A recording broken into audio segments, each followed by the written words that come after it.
हमने शहर को दी एक नई पहचान, हम हैं सिंघानिया बिल्डकॉन। सोनभद्र में प्रधानमंत्री ने जनता को संबोधित करते हुए कहा कि इन घोर परिवारवादियों ने कदम कदम पर भारत का अपमान करने में कोई कसर नहीं छोड़ी है। ये अपमान यूपी के लोगों का अपमान है। आज़ादी के बाद इन लोगों को जब जब सरकार बनाने का मौका मिला, इन्होंने आपको पीछे रखने का काम किया। ऐसे लोगों को कभी माफ मत करना।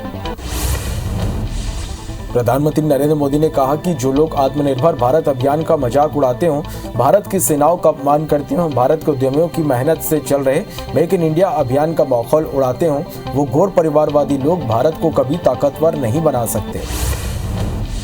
पीएम मोदी ने कहा कि संकट में फंसे भारतीयों को ज्यादा तेजी से निकालने के लिए हमारी सेना और वायु सेना को भी लगा दिया गया है। मैं आज देश के लोगों को भी ये विश्वास दिलाता हूं कि भारत सरकार अपने नागरिकों की सुरक्षित वापसी के लिए कोई कसर नहीं छोड़ेगी।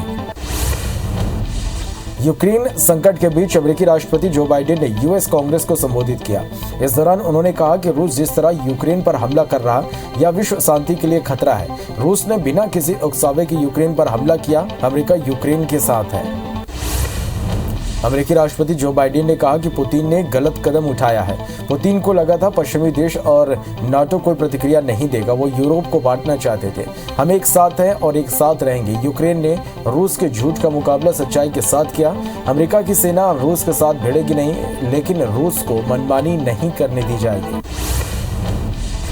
अमेरिकी राष्ट्रपति जो बाइडेन ने कहा कि रूस को थोड़ी भी जानकारी नहीं है कि हम क्या करने वाले हैं। पुतिन का अनुमान गलत है कि वो यूक्रेन को कुचल देंगे।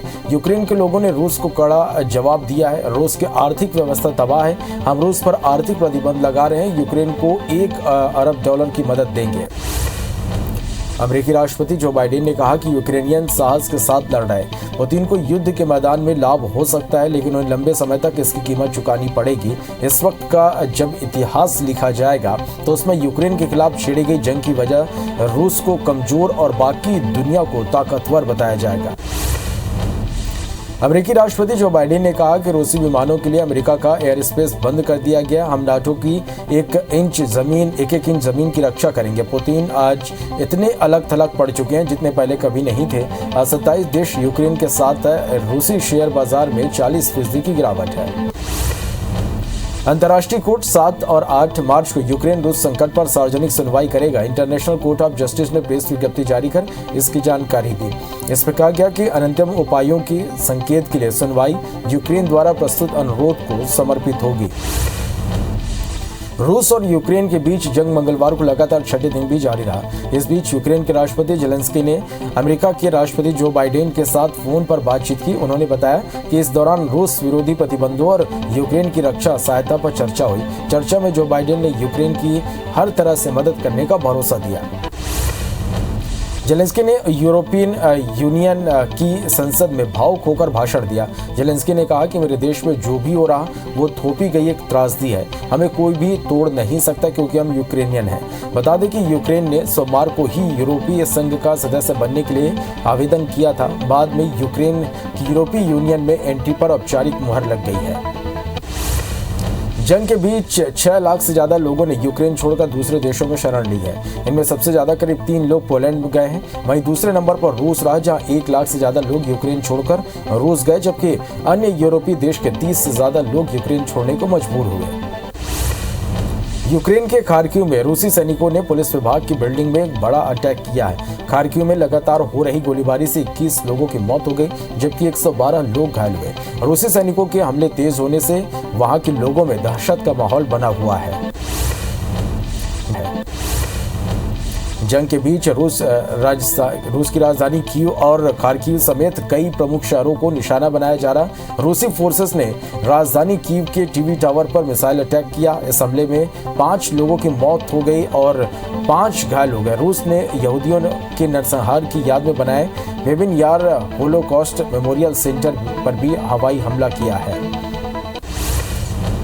जंग के बीच रूसी सेना का 64 किलोमीटर का सैन्य काफिला राजधानी कीव की ओर जाता दिखाई दिया।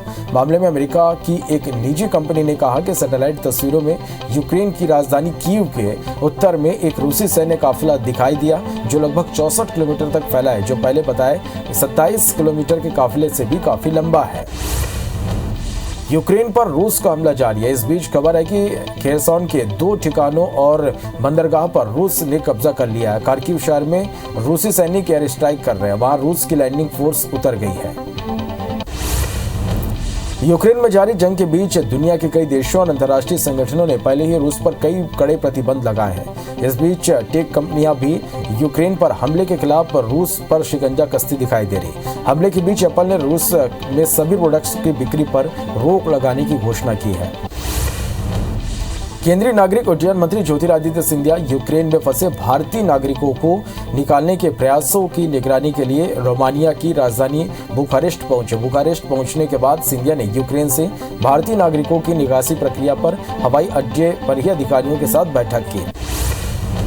देर रात यूक्रेन में फंसे भारतीय नागरिकों को लेकर ऑपरेशन गंगा की विशेष उड़ान रोमानिया की राजधानी बुखारेस्ट से दिल्ली पहुंची, जहां केंद्रीय मंत्री अश्विनी वैष्णव ने दिल्ली अंतर्राष्ट्रीय हवाई अड्डे पर भारतीय छात्रों का स्वागत किया। उन्होंने कहा कि सरकार अपने नागरिकों को यूक्रेन से निकालने की सभी कोशिशें कर रही है। हमने अपने 4 केंद्रीय मंत्रियों को भी छात्रों को वापस लाने के लिए भेजा है। यूक्रेन में फंसे भारतीयों को वापस लाने के लिए हिंडन एयरबेस से रोमानिया और हंगरी के लिए 2 भारतीय वायुसेना के विमानों ने उड़ान भरी है। ऑपरेशन गंगा के तहत ये विमान अपने साथ खाने पीने का सामान सहित टेंट और जरूरी चीजें लेकर जा रहे हैं। बता दें कि भारत सरकार लगातार प्रयास कर रही है कि यूक्रेन से जल्द सभी भारतीयों की वापसी हो सके। पोलैंड के वार्सो में भारतीय दूतावास ने यूक्रेन में फंसे भारतीय नागरिकों के लिए तत्काल सलाह जारी कर कहा कि भारतीय पोलैंड में जल्द ही प्रवेश के लिए बूडोमिर्ज सीमा से यात्रा कर सकते हैं। वो सीमा के चेक पॉइंट के जरिए जल्द से जल्द आ सकते हैं। दिल्ली हवाई अड्डे पर यूक्रेन से लौट रहे भारतीय छात्रों का केंद्रीय मंत्री डॉक्टर जितेंद्र सिंह ने स्वागत किया। इस दौरान छात्रों ने हाथ में भारत का झंडा लेकर भारत माता की जय के नारे लगाए। इस दौरान जितेंद्र सिंह ने कहा कि यूक्रेन से लगभग 220 बच्चे वापस आ गए। हमने सबसे पहले बच्चों को उनके माता पिता से बात करवाई। इन सभी बच्चों को थोड़ा समय लगेगा ये विश्वास करने में कि वो भारत वापस लौट चुके हैं। दिल्ली में केंद्रीय मंत्री स्मृति ईरानी ने युद्धग्रस्त यूक्रेन से लौटने वाले भारतीय छात्रों का स्वागत किया। उन्होंने कहा कि घर वापस आने पर आपका स्वागत है। आपके परिवार के लोग आपका इंतजार कर रहे हैं। आपने अनुकरणीय साहस दिखाया है। यूक्रेन में फंसे बलौदाबाजार के 6 में से 5 छात्र सकुशल भारत लौट चुके हैं। यूक्रेन से लौटे छात्रों को दिल्ली के छत्तीसगढ़ भवन में रुकवाया गया है। बताया जा रहा है कि ये छात्र करीब 3 बजे फ्लाइट से रायपुर के लिए रवाना होंगे, जिसके बाद छात्र अपने गृह जिला बलौदाबाजार पहुंचेंगे।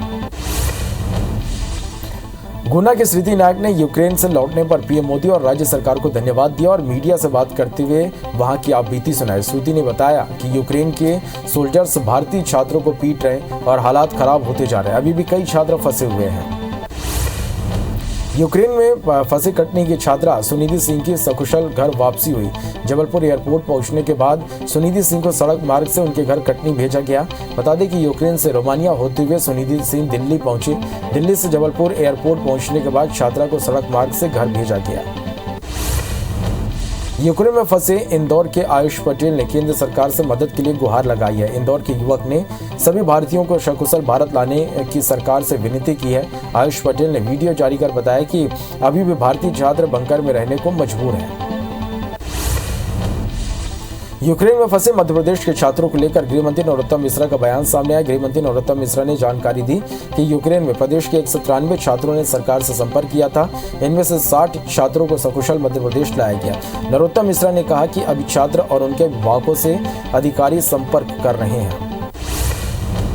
कोरोना टीकाकरण के बीच अमेरिका में बच्चों को लेकर नया खुलासा हुआ। फाइजर बायोनटेक वैक्सीन बच्चों पर कम असरदार है, जिसे लेकर बच्चों के अभिभावक चिंतित है। ओमिक्रॉन संक्रमण के दौरान जुटाए गए डेटा के अनुसार वैक्सीन लगने के बाद भी बच्चे बीमार हो रहे हैं। बता दें कि दोनों डोज लगने के बाद भी उनमें कोरोना संक्रमण से बचाव की प्रतिरोधक क्षमता पैदा नहीं हो रही। राष्ट्रव्यापी टीकाकरण मुहिम के तहत अभी तक कोरोना वायरस रोधी टीकों की करीब 177 करोड़ से अधिक खुराक दी जा चुकी है। कल 8,55,862 डोज दी गई, जिसके बाद अब तक वैक्सीन की 177 करोड़ 79,92,977 डोज दी जा चुकी है। देश में जानलेवा कोरोना वायरस महामारी के मामलों में बढ़ोतरी दर्ज की गई है। देश में पिछले 24 घंटों में कोरोना वायरस के 7,554 नए केस सामने और 223 लोगों की मौत हो गई। कल 6,915 मामले और 180 मौतें दर्ज की गई थी। देश में अब एक्टिव मामलों की संख्या घटकर 85,680 हो गई। वहीं इस महामारी से जान गंवाने वालों की संख्या बढ़कर 5,14,246 हो गई है। छत्तीसगढ़ में कोरोना की रफ्तार अब धीरे धीरे कम हो रही। प्रदेश में बीते 24 घंटे में 79 नए कोरोना के मरीज मिले हैं। छत्तीसगढ़ में कोरोना के 189 मरीज ठीक हुए। वहीं प्रदेश में अब कोरोना एक्टिव मरीजों की संख्या 1,287 हो गई है। मध्य प्रदेश में भी कोरोना संक्रमण में धीरे धीरे कमी आ रही है। प्रदेश में बीते 24 घंटे में 285 नए केस सामने आए। मध्य प्रदेश में कोरोना से 2 लोगों की मौत हुई। प्रदेश में कोरोना के 611 मरीज स्वस्थ हुए। वहीं मध्य प्रदेश में अब कोरोना एक्टिव मरीजों की संख्या 3,121 हो गई है। साथ ही बीते 24 घंटे में 5,758 लोगों को वैक्सीन लगी है। प्रौद्योगिकी आधारित विकास पर वेबिनार को संबोधित करते हुए प्रधानमंत्री नरेंद्र मोदी ने कहा कि हमारी सरकार स्टार्टअप के साथ पूरी मजबूती से खड़ी है। पीएम मोदी ने प्रौद्योगिकी आधारित विकास का जिक्र करते हुए कहा कि तकनीक ही देश को आत्मनिर्भर बनाती है। उन्होंने कहा कि आज इकोनॉमी के क्षेत्र में हमारा विजन डिजिटल इकोनॉमी और फिनटेक जैसे आधार से जुड़ा है। कार्यक्रम को संबोधित करते हुए पीएम मोदी ने कहा कि हमारे लिए तकनीक देश के सामान्य से सामान्य नागरिक को सशक्त करने का माध्यम है। हमारे लिए तकनीक देश को आत्मनिर्भर बनाने का प्रमुख आधार है। इस बार हमारे बजट में सनराइज सेक्टर पर खास जोर दिया गया। आर्टिफिशियल इंटेलिजेंस, जियो स्पेशल सिस्टम, ड्रोन से लेकर सेमीकंडक्टर तक सभी सेक्टर्स आज देश की प्राथमिकता है। पीएम मोदी ने कहा, आज हम तेजी से घरों का निर्माण कर रहे हैं। रेल, रोड, वाटरवे और ऑप्टिकल फाइबर पर भी निवेश हो रहा है। इसमें और गति लाने के लिए गति शक्ति के विजन के साथ हम आगे बढ़ रहे हैं। इस विजन को तकनीक से कैसे मदद मिल सकती है, इस पर हमें काम करना होगा। ज़्यादा से ज़्यादा मेडिकल उपकरणों का निर्माण भारत में हो और भारत की ज़रूरत को ध्यान में रखकर हो, इस पर भी हमें ध्यान देना है। पीएम मोदी ने कहा कि इस बार के बजट में विज्ञान एवं प्रौद्योगिकी में जो निर्णय हुए हैं वो सारे निर्णय महत्वपूर्ण हैं। हमारे लिए प्रौद्योगिकी देश के नागरिक को सशक्त करने का एक माध्यम है। प्रौद्योगिकी देश को आत्मनिर्भर बनाने का प्रमुख आधार है। शेयर बाजार की आज फिर गिरावट के साथ ओपनिंग हुई। रूस और यूक्रेन के बीच चल रहे युद्ध का असर घरेलू शेयर बाजारों पर देखा जा रहा है और यह गिरावट के साथ खुले हैं। सेंसेक्स आज 618 अंक से ज्यादा टूटकर 55,629 पर खुला और निफ्टी की 200 अंक से ज्यादा की गिरावट के साथ शुरुआत हुई है। जीएसटी संग्रह में वृद्धि का सिलसिला जारी है। इस वर्ष फरवरी में जीएसटी संग्रह 1,33,026 करोड़ रुपए रहा, जो पिछले साल फरवरी 2020 के मुकाबले 26% अधिक है। इस बीच सेस का संग्रह 10,340 करोड़ रुपए का है। बता दें कि पहली बार जीएसटी सेस का संग्रह 10,000 करोड़ के पार पहुंच गया है। मौसम विभाग के अनुसार इस साल देश भर में ज्यादा गर्मी पड़ने की संभावना जताई गई है। देश के पश्चिमी और मध्य इलाकों के हिस्से में राजस्थान, गुजरात, महाराष्ट्र, छत्तीसगढ़, ओडिशा और आंध्र प्रदेश में मार्च से ही लू चल सकती है। बता दें कि इस बार मार्च में बारिश के सामान्य या सामान्य से कम हो सकती है। जेईई मेन के पहले चरण का आयोजन अप्रैल और दूसरे चरण का आयोजन मई में होगा। नेशनल टेस्टिंग एजेंसी के अधिकारियों ने बताया कि पहले चरण का आयोजन 16 अप्रैल से 21 अप्रैल तक है। वहीं दूसरे चरण का आयोजन 24 मई से 29 मई तक होगा। बता दें कि पहले चरण के लिए आवेदन 1 मार्च से शुरू हो गए हैं। इसके आखिरी तारीख 31 मार्च 2022 है। जाने माने फिल्म समीक्षक जयप्रकाश चौकसे का निधन हो गया। इंदौर में जयप्रकाश चौकसे ने अंतिम सांस ली। बताया जा रहा है कि बीते कुछ दिनों से वह बहुत ज्यादा बीमार चल रहे थे। जयप्रकाश चौकसे ने अपने पिछले हफ्ते अपने लोकप्रिय कॉलम पर्दे के पीछे की अंतिम किस्त लिखी थी। लंबे इंतजार के बाद मुंबई में आज से 100% स्कूल फिर खुल गए। बच्चे उत्साहित होकर अपने स्कूल जा रहे हैं। कोरोना के कारण बीते 2 सालों से बच्चे स्कूल जाने का इंतजार कर रहे थे। अब कोरोना के मामलों में कमी को देखते हुए सरकार ने यह फैसला लिया है। यूथ कांग्रेस के डिजिटल मेंबरशिप बैठक में अनुपस्थित रहने वाले 41 पदाधिकारियों को नोटिस भेजा जा रहा है। इन पदाधिकारियों को 5 दिन के भीतर अनुपस्थित रहने का जवाब देना होगा। संतोषजनक जवाब नहीं मिलने पर यूथ कांग्रेस कार्रवाई करने की तैयारी में है। बता दें कि 28 फरवरी को रायपुर में यूथ कांग्रेस की बैठक बुलाई गई थी, जिसमें 40 से ज्यादा पदाधिकारी बिना सूचना के अनुपस्थित थे। मध्य प्रदेश में लड़कियों की पढ़ाई के लिए सरकार एक नई पहल करने जा रही है, जिसमें लड़कियों को ढूंढ कर स्कूलों में दाखिला कराने की तैयारी है। इसके लिए सरकार 7 मार्च से कन्या शिक्षा प्रवेश उत्सव के रूप में मनाएगी। सरकार की इस योजना में बीच में पढ़ाई छोड़ चुकी लड़कियों पर भी फोकस किया जाएगा।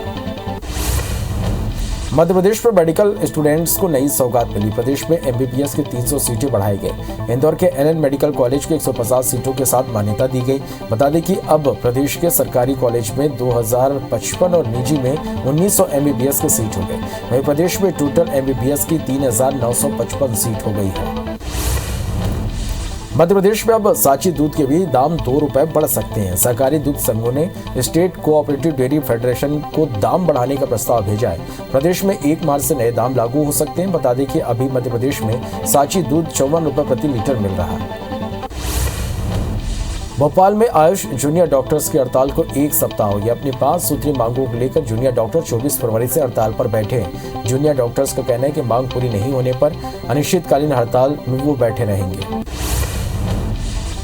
भोपाल में रेलवे यात्रियों के लिए राहत की खबर है। राजधानी भोपाल से गुजरने वाली 47 ट्रेनों का स्पेशल दर्जा खत्म किया जाएगा। स्पेशल दर्जा खत्म होने के बाद अब 30% रेल सफर सस्ता होगा। वहीं अब भोपाल स्टेशन पर ट्रेनों की संख्या 132 से बढ़कर 167 हो जाएगी। बालोद में हत्या के फरार आरोपी को 28 साल बाद गिरफ्तार किया गया। आरोपी वेश बदलकर पुलिस को लगातार चकमा देता रहा, जिसे पुलिस ने दुर्ग से पकड़ने में कामयाबी पाई है। बता दें कि 1994 में आरोपी ने चंद्रिका यादव की हत्या कर फरार चला था। गुरूर थाना क्षेत्र के सोरर गांव का ये मामला है। ग्वालियर के जयरोग अस्पताल की एक बार फिर बड़ी लापरवाही सामने आई। जयरोग अस्पताल ने 5 दिन में दूसरी बार जिंदा मरीज को मृत बता दिया। अस्पताल के न्यूरो सर्जरी विभाग ने मरीज के सांसें चलने के बावजूद मरीज को मृत बताकर वेंटिलेटर से हटा दिया। ग्वालियर में IBC 24 की खबर का असर हुआ। जयरोग अस्पताल की लापरवाही की खबर दिखाए जाने के बाद अस्पताल प्रशासन ने कार्रवाई की। जयरोग अस्पताल के अधीक्षक ने 2 नर्स को सस्पेंड और 1 वार्ड बॉय को हटाया है। साथ ही संबंधित डॉक्टरों को नोटिस जारी किया गया है। सरायपाली बसना क्षेत्र में लोक निर्माण विभाग द्वारा लगभग 110 करोड़ लागत से 43 किलोमीटर का सड़क निर्माण कार्य किया जा रहा है। इस निर्माण कार्य में स्थानीय लोगों ने भ्रष्टाचार का आरोप लगाया। स्थानीय लोगों का आरोप है कि सड़क निर्माण कार्य में गुणवत्ताहीन मटेरियल का उपयोग किया जा रहा है। ग्वालियर में किले की दीवार से कूद युवक का रेस्क्यू कर बाहर निकाला गया। घटना के बाद एसडीएफ ने मोर्चा संभालते हुए 3 घंटे की कड़ी मशक्कत के बाद युवक को बाहर निकाला। बता दें कि नूरगंज तलहटी में दीवार से छलांग लगाने के बाद युवक पेड़ के बीच फंस गया था। बुंदेलखंड के प्रसिद्ध तीर्थ क्षेत्र बांदकपुर धाम में महाशिवरात्रि पर जागेश्वर नाथ की बड़ी धूमधाम से बारात निकाली गई, जिसमें जिले के बाकी इलाकों से बड़ी संख्या में श्रद्धालु बारात लेकर पहुंचे। बारातियों का स्वागत किया गया और विधि विधान से विवाह की रस्म निभाई गई। इस दौरान मंदिर परिसर पर पुलिस की टीम भी तैनात रही। महासमुंद में एक दर्दनाक सड़क हादसा हो गया, जहां ट्रेलर में तेज रफ्तार बाइक टकरा गई। हादसे में बाइक सवार 3 युवकों की मौत हो गई। बताया जा रहा है कि तीनों मृतक पटियाला से झलप गांव जा रहे थे। इस दौरान तुरला पड़ाव के पास ये हादसे के शिकार हो गए। वहीं पटियाला थाना पुलिस केस दर्ज कर आगे की कार्रवाई कर रही है। जांजगीर चांपा के सक्ती में शिव बारात के दौरान 3 युवकों पर ब्लेड से हमला किया गया। हमले में तीनों युवक घायल हो गए। घटना के बाद घायलों को इस इलाज के लिए अस्पताल में भर्ती कराया गया। वहीं पुलिस ने अज्ञात बदमाशों के खिलाफ मामला दर्ज कर जांच शुरू कर दी है। अंबिकापुर में मधुमक्खियों के हमले से एक व्यक्ति की मौत का मामला सामने आया। मधुमक्खियों के इस हमले में 2 से 3 लोग घायल हो गए। घायलों को इलाज के लिए अस्पताल में भर्ती कराया गया। कमलेश्वरपुरम के SBI बैंक के पास की यह घटना है।